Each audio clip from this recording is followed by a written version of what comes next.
Tu as quel âge? J'ai 7 ans.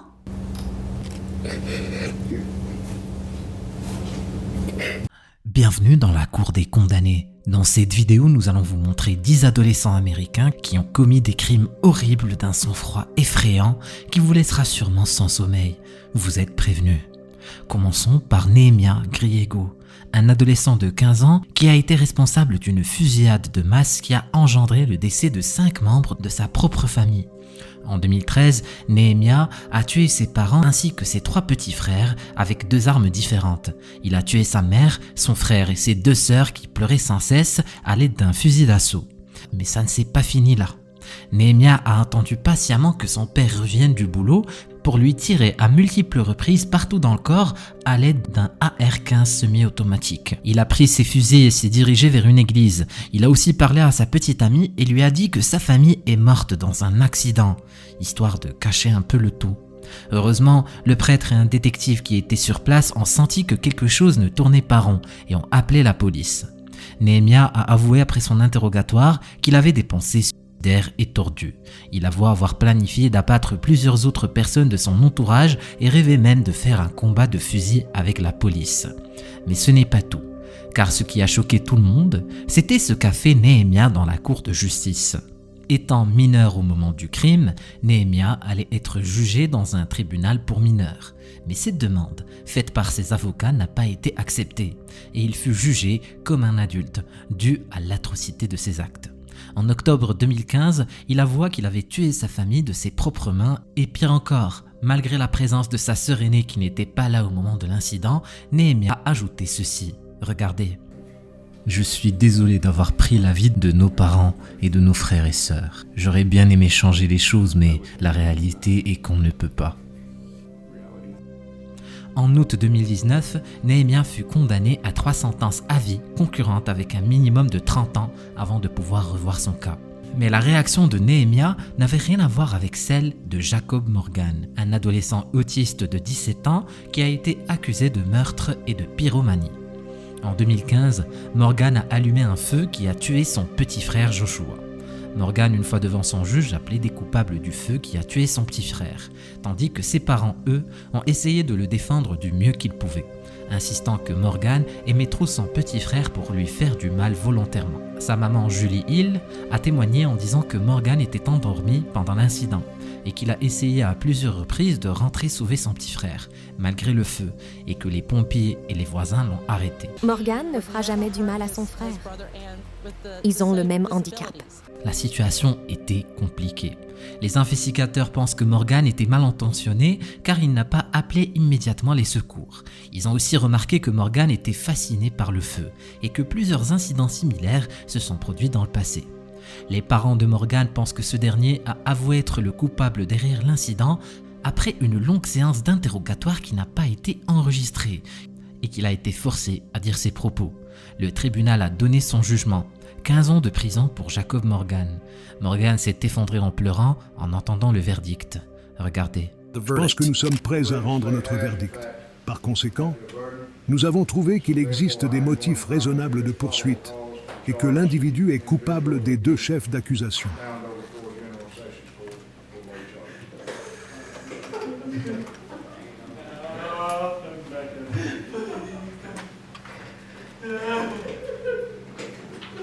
Mais le cas de Morgan, bien que touchant, n'a rien à voir avec celui de Philip Chisholm, un ado de 14 ans accusé de meurtre au Massachusetts. En octobre 2013, Philip a tué sa professeure, Colleen Ritzer. Philip a suivi sa prof dans les couloirs de l'école jusqu'aux toilettes où il l'a brutalement assassinée. Et sous le choc de tous, l'intégralité de l'attaque a été capturée par les caméras de surveillance de l'école. Après le meurtre, il dispose alors de son corps dans une poubelle et part l'enterrer dans la forêt. Il retourne alors couvert de sang. Il a aussi utilisé la carte de crédit de sa professeure pour acheter une place au cinéma cette nuit-là. Pendant son jugement, la famille et les amis de la professeure ont partagé leur chagrin devant la cour. Son père Tom était complètement bouleversé et se sentait coupable car il n'a pas pu protéger sa fille. Il était présent ce jour-là à l'école, mais n'était pas du tout au courant de ce qui s'est passé. Peggy, Laura et moi avons attendu sur ces chaises pendant des heures. Plusieurs personnes passaient devant nous. Et puis, à un moment, j'ai entendu le son d'un hélicoptère qui ne bougeait pas de sa position. Je savais qu'il y avait quelque chose qui n'allait pas. Puis, une personne est venue et je l'ai entendu parler d'une scène de crime. J'ai prié toute la nuit. Au début, je priais pour qu'on retrouve ma fille, mais après avoir entendu l'hélicoptère et le mot scène de crime, ma prière a changé en « s'il vous plaît, faites que ce ne soit pas Colleen ». La maman de Colleen avait ceci à dire à propos de schisme. Le 21 octobre, son dernier souvenir, une tarte au chocolat. Cet homme est maléfique et le mal ne peut jamais être réhabilité. Et si tu penses que la situation ne pouvait pas empirer, attends de voir comment il s'est comporté pendant le jugement. Chris n'a montré aucune émotion, il avait l'air complètement détaché de la situation, c'était comme s'il n'avait rien fait. Le frère et la sœur de Colleen avaient aussi leur mot à dire. Regardez. Mettez cet animal derrière les barreaux, la peine maximale possible. Et je vous en supplie, votre honneur, ne donnez pas à ce lâche l'opportunité de briser la vie d'une autre famille. Je suis ici aujourd'hui et j'espère que la justice pour Colleen sera rendue. Les avocats de la défense n'ont pas nié que Chisholm était le responsable derrière la mort de sa prof, mais ont insisté que Chisholm souffrait de maladie mentale. Mais malgré leur tentative, l'acte effroyable de Chisholm ne peut pas être excusé.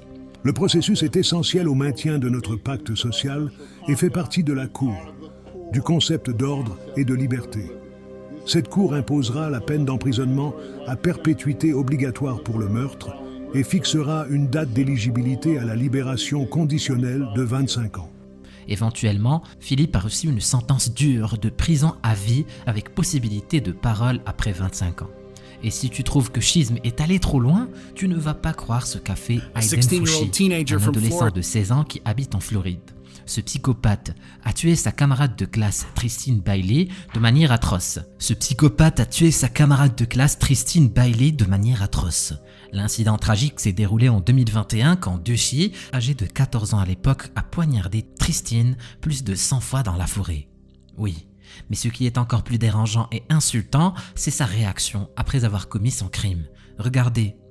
Ce qu'on s'éclate dans une voiture de flic, c'est une vraie voiture de police, les gars. La situation est complètement dingue, mec. Bailey était un enfant énergétique et heureux, et sa perte a causé une peine atroce aux membres de sa famille et à ses amis. Le juge a annoncé qu'aucune sentence ne pourrait alléger les souffrances des victimes, et qu'il partageait lourdement leur chagrin. Éventuellement, Fushi a été condamné à la prison à vie. Ce qui a rendu tout le monde fou, c'est que cet adolescent n'avait aucun motif. Il n'y avait pas d'argent, de jalousie, ni autre raison qui aurait pu le pousser à agir de la sorte. Le juge a commencé en disant qu'il n'avait jamais vu quelque chose du genre pendant toute sa carrière. Fushi n'a pas du tout réagi en entendant sa sentence et n'a montré aucun regret. Contrairement à Aaron Guerrero et à Sierra Halsett, deux adolescents qui ont choqué les États-Unis. En 2020, le couple a admis avoir tué le père de Ciara, Daniel Halsett, âgé de 45 ans. Pendant l'investigation, des détails choquants ont été mis en avant par les experts. Les deux adolescents ont brutalement poignardé à plusieurs reprises le père de Ciara, 70 fois pour être exact, et ceci avant d'essayer de le démembrer à l'aide d'une scie.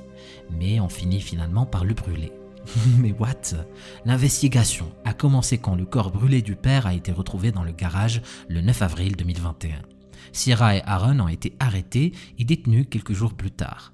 Les actions de ces deux adolescents sont juste d'un niveau aberrant, mais ce que je vais te montrer te laissera probablement sous le choc. Regarde. Bienvenue sur notre chaîne YouTube.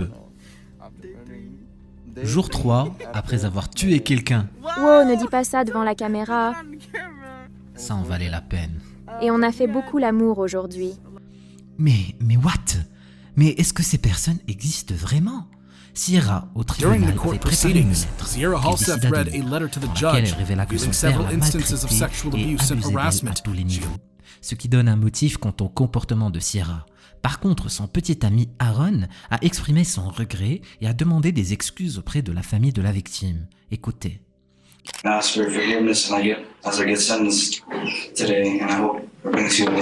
En 2022, le juge a condamné le couple à la prison à vie.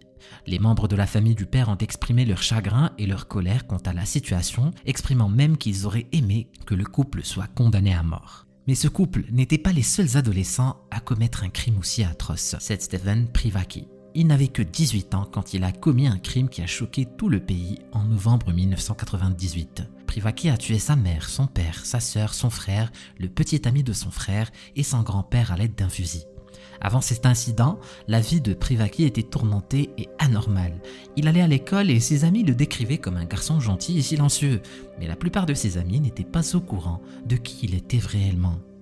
Tout a commencé quand il avait 14 ans. Privaki a été impliqué dans des situations délicates impliquant le vol d'alcool ainsi que des articles dans des magasins. En 1997, après avoir volé et revendu de la bière à des mineurs, la cour a décidé de l'intégrer dans un programme de réhabilitation. Il devait aussi prendre des antidépresseurs. Malgré tous ses efforts, l'attitude du garçon n'a pas du tout changé et il a admis être addict à plusieurs drogues à l'âge de 16 ans. Et en plus de ça, il en revendait à ses potes. C'en était trop pour le père de Privaki qui en avait marre et une nuit, il menaça ce dernier en lui disant « Si tu continues comme ça, je vais devoir t'expulser de la maison ». En colère, Privaki prend alors l'arme de son père et descend des escaliers avec de très mauvaises intentions.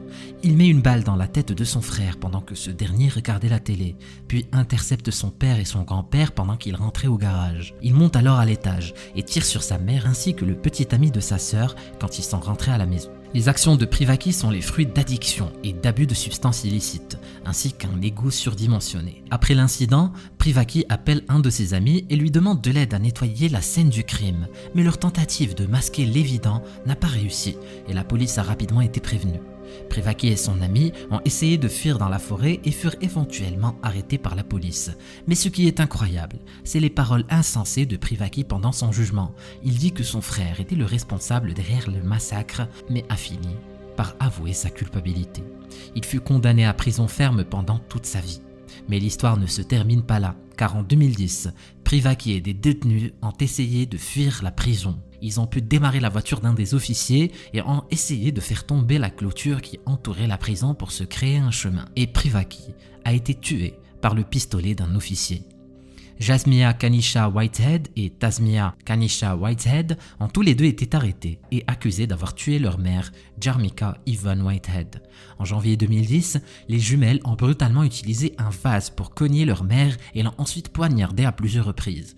Et le comble, c'est qu'ils ont failli ne pas être inculpés dû à leur talent d'acteur. D'après les rapports et les enquêtes, il semble que les tensions entre Nikki et ses filles étaient élevées et s'étaient manifestées au fil du temps.